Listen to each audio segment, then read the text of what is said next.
Ngayon ay pagpapatuloy natin ang pag-uusap nila Rimuru tungkol sa kanilang problema sa labyrinth at malalaman natin kung ano-ano pa ang mga patibong na ginawa ni Rimuru sa loob nito. Malalaman din natin kung bakit nga ba natatakot si Muir Miles kay Hinata. Kaya naman here we are again at wag na natin patagalin pa. Let's go!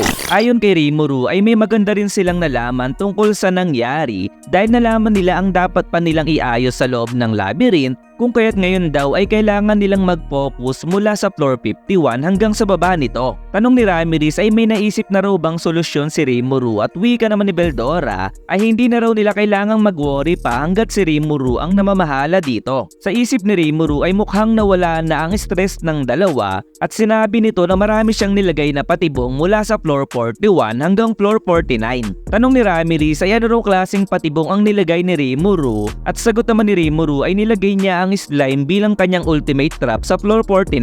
Pagkatapos daw makalagpas ng player sa isang natatanging hallway ay biglang magpapakita ang napakaraming slime sa harap at sa likod. Pagkatapos ay magkukumpulan ito hanggang maging isang malaking slime na may tangkad na 3 metro at dahil dito ay makukulong ang mga player sa pagitan ng dalawang malaking slime at ang masama pa dito ay hindi ito tinatabla ng physical na pag-atake gaya ng paghiwa, pagbugbog at kahit anong naiisip mo. Malilimitahan din ng paggamit ng magic gaya ng pagsabog dahil tiyak na madadamay sila kung sakaling gagamit sila ng mga explosive spell. Tuwang-tuwa naman si Beldora at tiyak daw ang kanilang panalo na siyang sinang-ayunan naman ni Ramirez at wika naman ni Rimuru ay wag daw masyadong mamanga ang dalawa dahil marami pa siyang tinatagong alas upang pahirapan ng mga player sa loob ng labyrinth. Meron daw kasing tinatawag na slime pool kung saan parang isang soft feeling passage pero hindi nila alam na isa na raw pala itong slime at kapag nasa gitna ka na nito ay doon na ipapakita nito ang totoo niyang kakayahan. Meron ding slime rain kung saan singlaki lamang ito ng kamao na siyang manggagaling sa itaas ngunit susubukan ng mga ito na makapasok sa iyong kasuotan at ang masama pa dito ay nagtataglay sila ng acid na makakasunog ng iyong balat. Meron ding slime doll kung saan sa unang tingin ay mukha itong halimaw subalit hindi ito napapagod sa kabila ng sunod-sunod na pag-atake ng kalaban kung kaya't dahan-dahan nitong mauubos ang stamina ng player at ang masama pa dito ay nagbubuga ito ng malakas na asido kung saan ang kanyang target ay wasakin ang sandata ng player.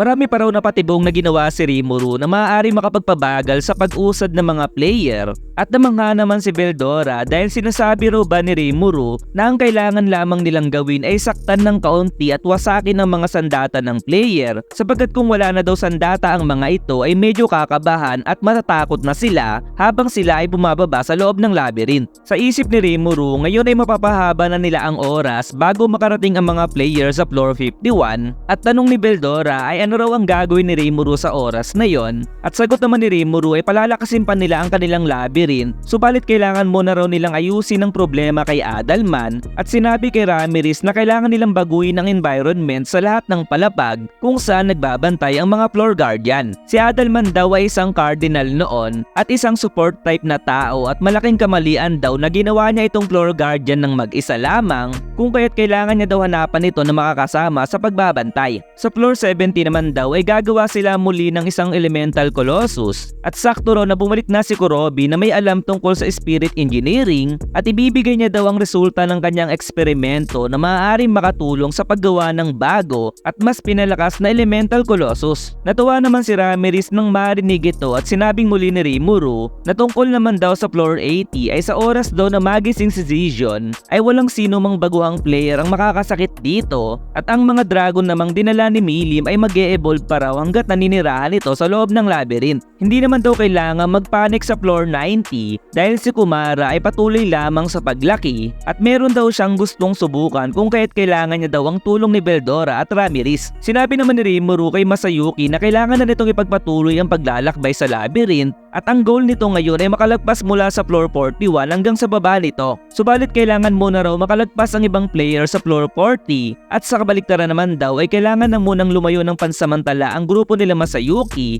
dahil sila Rimuru Rimuru daw ay may gagawin upang mapabagal ang pag-usad ng mga player. Nang tatapusin na ni Rimuru ang kanilang meeting ay biglang nagsalita si Molly at sinabing tinatanong daw ni Hinata kung maibibigay daw ba ang premyo sa pag-clear nito sa labyrinth. Nagulat si Rimuru at naisip na naglagay lamang sila ng premyo doon upang ipain sa mga nobles at wikang muli ni Molly na sinabi niya daw kay Hinata na hindi niya ito na-clear sa official na paraan at sagot sa kanya ni Hinata ay since daw na challenge nila ito, dapat raw ay bayaran sila sa kanilang ginawa. Sa isip naman ni Rimuru ay parehas naman daw silang nakikinabang ni Hinata dahil ang mga Holy Knights ay nagsisilbing taga-testing ng bawat palapag. Sa kabilang dako ay nakikinabang sila dahil nakakapag-training sila kung kaya't bakit daw sila magbabayad dito. Kaya naman sinabi ni Rimuru kay Molly na huwag itong bayaran at sagot muli ni Molly ay paano raw kung i-challenge ni Hinata ang labyrinth sa official na paraan at sagot naman ni Rimuru ay okay lamang daw yun dahil maaari nilang takutin si Hinata na ipapublic nila ang pagkatalo nito sa huling boss ng labyrinth. Natawa naman si Veldora at sinabing paano raw siya matatalo ng kahit sino man.